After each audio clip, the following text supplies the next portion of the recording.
Welcome to Chatting with Entrepreneurs.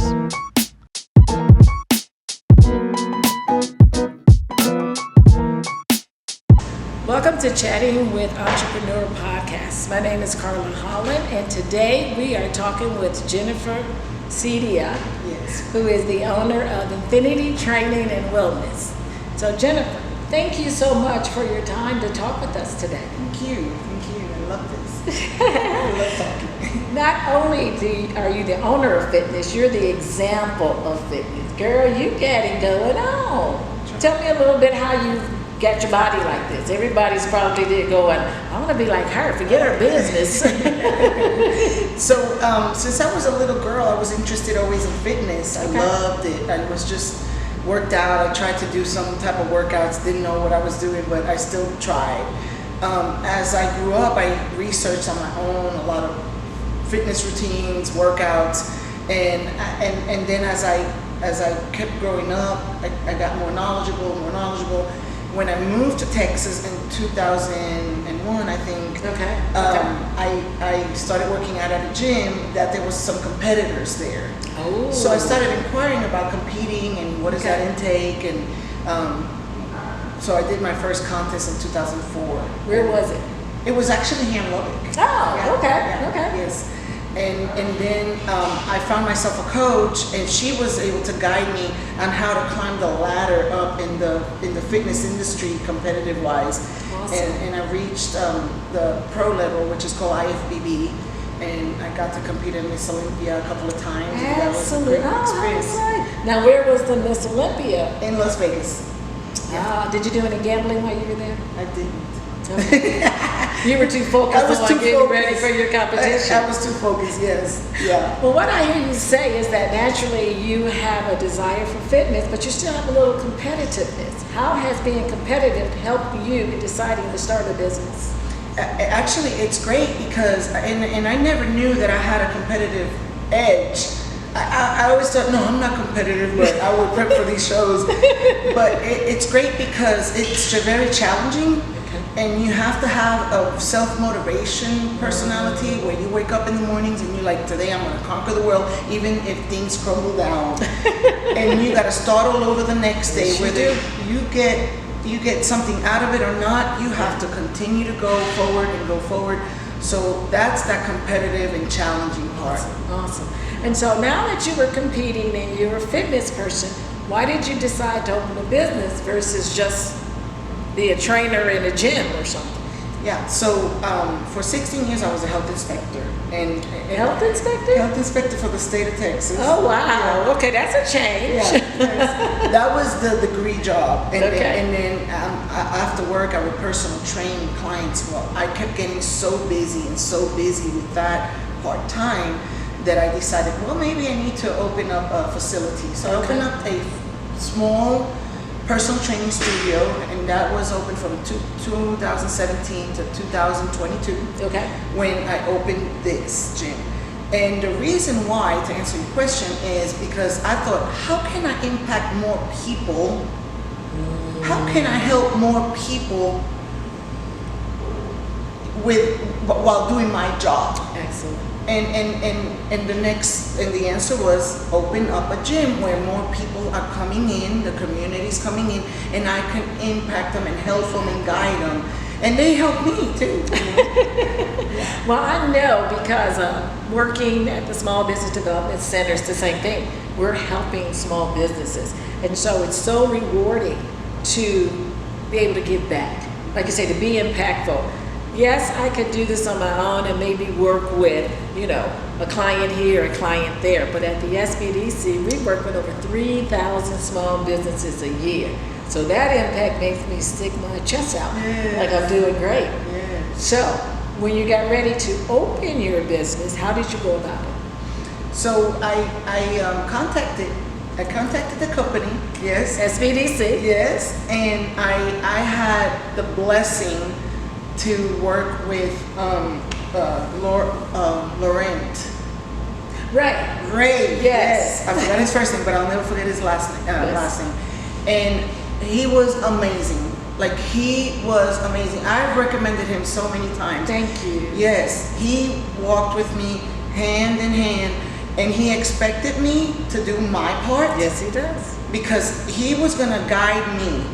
He wasn't gonna do it for me. That's true. And I kept thinking, oh my gosh, this is so hard. But after I got done with the plan, and this was through COVID, so we had to do Zooms. Oh no. Yeah, we had to do 2 Zooms a week. And so I didn't have him there, you know, like in person, which I think it makes a difference. And he would give me homework and then I would come back with my homework done, and we would, you know, work on it and put it in you know, in his program, and then I would see why he had me doing those steps. Yes.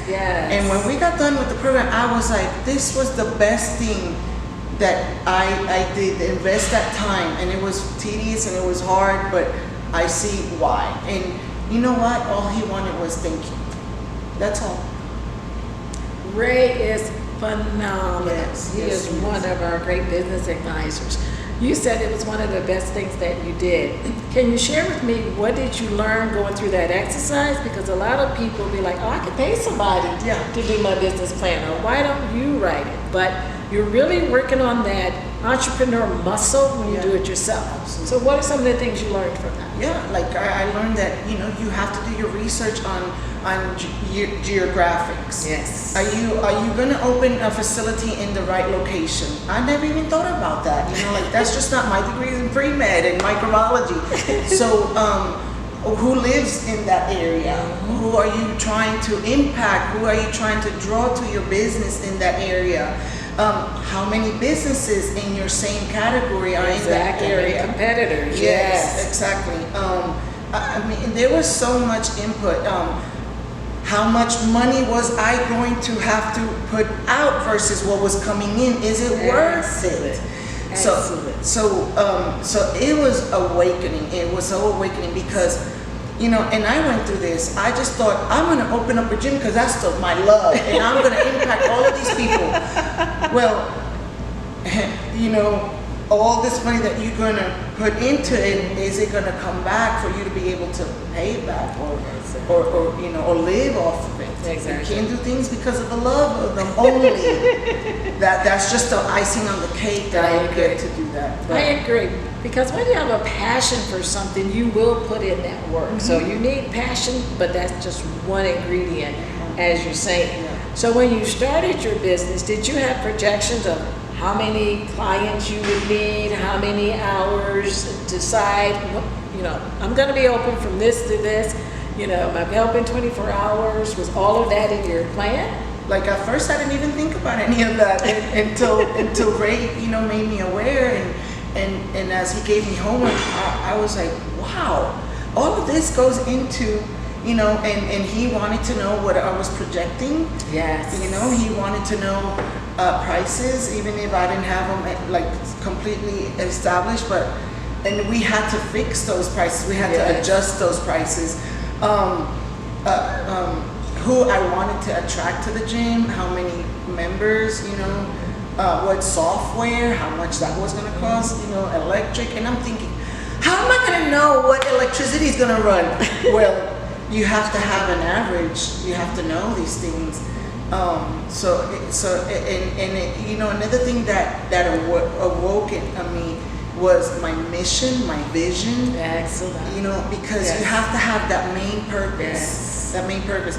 And he is so great that he even guided me and said, so we want to include this, and we want to, and you know, he helped me find that. Yes. He wasn't going to do the work for me, but like you said, it made me work that muscle that I didn't have, and it woke it up. Yes. And like hours of operation. Why 24 hours? So that was really excellent work. I'm so excited to hear you say that, because Ray was like your coach for starting your business, like you had your coach when you decided to compete. And so I think it's very important for people to understand having a coach is important, because as Jennifer has said, they'll help you think beyond what you know. Sometimes you don't know what you don't know until you work with your coach, and they say, well, okay, what are your hours? What's your pricing? How many minutes? You go, I just want to open a gym. Yeah, exactly. I just want to open a gym. Yes. So we'll talk about your current day gym. Tell us the location and where it is. So it's 3520 Woodrow Road. It's in between Indiana and Quaker on Woodrow Road. It's a 24-hour fitness facility. Okay. So what's your membership size now, and where do you see yourself a year from now? So, as in structure size or member size? Member size. Member size. So I'm pretty sure we hit kind of like in the 400, 500 member. Yay! Yes. Congratulations. Yes, thank you. 2.5 years. How do you attract people to your gym? What's your market? We call it marketing, but it's really how do you get clients and how do you retain the ones that you have? So I'm going to answer how do I retain them. I try and be very welcoming to everyone. I like a lot of people ask me, is this a bodybuilding gym? And I'm like, you build your body, but it doesn't matter at what level, you know? Like I train a 70-year-old woman and that is her bodybuilding goals. Exactly. She's building her body, whether it's to, like we were talking, whether it's to be more stable, whether it's to have more balance. But we're not specifically in like focusing on bodybuilding like competitive. Gotcha. I want everybody welcome here, no matter your level, whether you are a starter, whether you 80 years old and want to stay in shape and healthy and feel good. Keep those hips together in case you fall. Exactly. Yes. Whether you're struggling with a health issue and you want to improve it, it's true. You want to gain weight, you want to lose weight, whatever it is. I want to retain those people and attract more of those people. So have you created any special programs within your fitness center that will retain people? I have not, but I'm going to work on that. Okay. I'm going to work on that. That sounds good. Yeah. And then, do you offer specials to attract people in? I do, yes. What are your specials? So I run a special kind of on Thanksgiving. Makes sense. That's the right time because in January everybody's going to lose 20 pounds. Yes, yes. I also offer to nurses and firemen and police officers. I offer them a special rate also. And then I do belong to a program, and it has to do with the health insurance. Okay. And some people, if they have health insurance, it pays for their membership, and they're able to come. And awesome. And I train my staff to be very helpful. Okay. So whatever questions or help anybody needs, we help them. How many staff members do you have? Currently 3 front desk, and I have about 4 trainers. How did you go about attracting the right trainers? Because sometimes not just trainers, people get a job just to have it, and then they go, I don't like it, or come, and then they leave. Mm-hmm. So how did you find the trainers that you have? Yes, so I reached out to 2 specifically, and then I was blessed enough that one of them, she's amazing, she reached out to me. Awesome. Yeah, and I sit and I speak to them. At first, kind of like interview to see if they match with the gym and we match with them. Okay. And I hear about their passions and so I've been blessed that they are also here and they are amazing. Awesome. They're so amazing. Awesome. So if you had to give a tip to an entrepreneur who said, I want to start my business, what tip would you give them? Well, I would tell them to call you guys. Call this Small Business Development Center. Absolutely. And I'm telling you, I have shared Ray's number probably 12 times. Because every time somebody goes, well, that's what I want to do, or this, this they share with me, and I'm like, you have to go through this. You have to put yourself through this. And I always say, if you can't put yourself through this, you will less be able to run a business. Oh, I love that. That's absolutely awesome. If you can't do the research to prepare, then what do they say? If you don't plan, you'll fail. If you don't, some quote like that they say. She can edit that part out. So, what was one of your challenges in business? I'm going to say employees. Yeah. Yep. Finding the right employees, not the trainers. The trainers, those are great. It's the front desk employees, for them to show up, for them to be motivated to work and do the job that they get paid for. And sometimes Not much, but in some members, helping them understand, like just certain things and how we want to maintain and the behavior in the gym. I created a certain type of environment that I want to keep here, and I want that respected. Awesome. What's one of your biggest successes that you've had being in business for yourself? Surviving 2.5 years. No, that's a good one. Yeah. You know what? It's kind of personal, but I paid off one part. Dang. Yes, and I was like, oh my gosh, that feels so good. Yeah. That is awesome. Yes. That is awesome. Now, how do you handle, when you're in business for yourself, if you're not here, then you're not making money, you have employees, how do you manage your personal life with your business life so that you're not doing your business 24/7? Yeah, that would be another challenge, because when I first opened, I felt this attachment that I had to control. Like it was your baby. Yes, and I had to be here, and I had to watch everything and everybody, and oh my gosh, don't slam that, don't put this here, put that. And I have a client, and she's a business owner herself, and she said, don't do that to yourself. Good. She said, you have to set boundaries, you have to live a life outside of here, if not, you will burn yourself out. That's true. So I had to delegate. Good. Oh, high five. Yep. I had to delegate. I had to trust. Good. And know that and actually you create that also, because if I'm always in control, this person that works for me doesn't feel that I can trust them. Exactly. They are not going to let go. They're not going to take charge. So I make them feel like you are in charge while I'm gone. So whatever goes wrong here, you're responsible for it. And they feel actually good, because they're like, wow, she trusts me with her business. I'm the boss, but those two things, delegating and trusting, that they care enough to take care of it for me. And I'm just a phone call away when I'm not around. Exactly.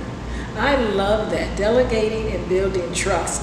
And the other thing that I have in my time worked with SBDC is helping employees also have that balance. So for employees that work for me, if they're on vacation, I'm like, don't read your email, don't call, because it's easy to get burnt out. Yes. I mean, so much in life. You have your business, you have your personal life, and you want to give to the community.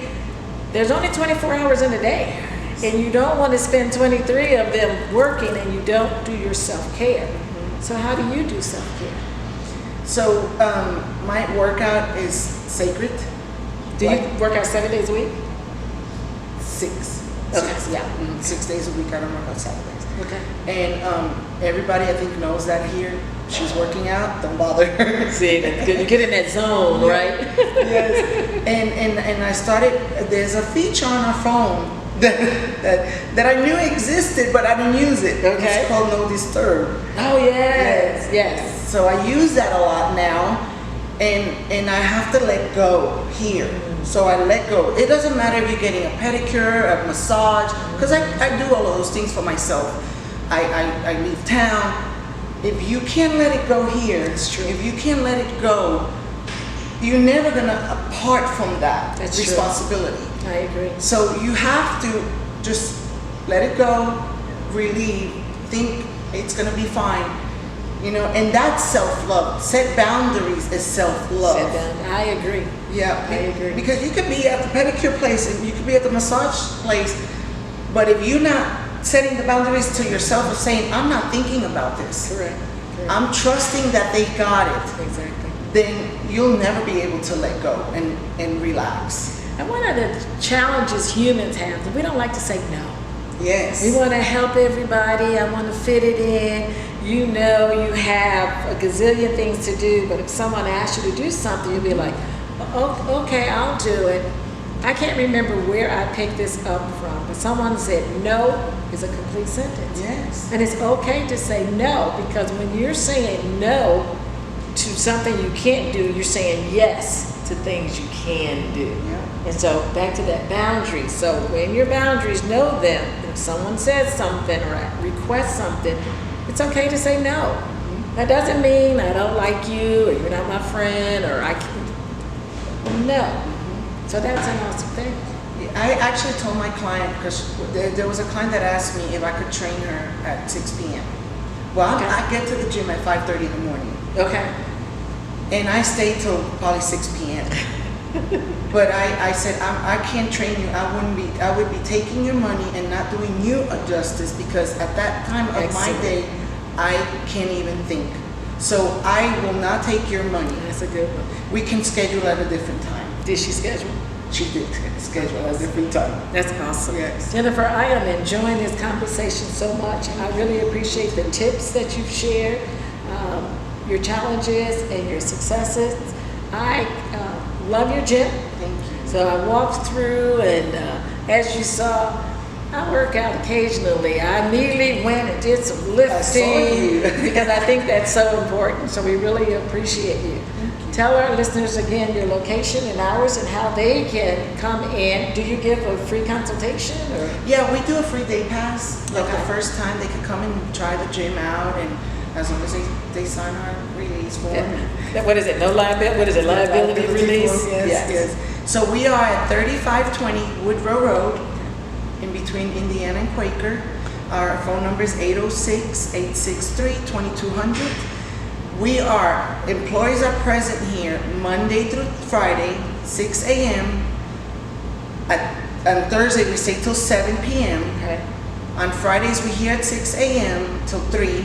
Okay. Saturdays, we're here 8 till 3. Okay. And Sundays, we are closed. The doors are closed, but members can still get in. Okay. So that's what I was going to say. I was like, I thought you were 24 hours. So Yes. They have As a key fob, yeah. Okay. They could get in. And then if they need to sign up online, they also can at Infinity Training and Wellness Lubbock.com. Okay.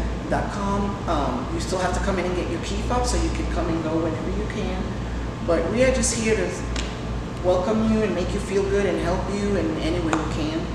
My last question is, if you had to do it all over again, would you still open your business or would you continue on the industry you were in for your degree? I would still open up my business. Okay. I was born to challenge myself. And That word again, challenge. yes, and every day it's a challenge. There's days, to tell you the truth, that I'm like, I don't want to be challenged today.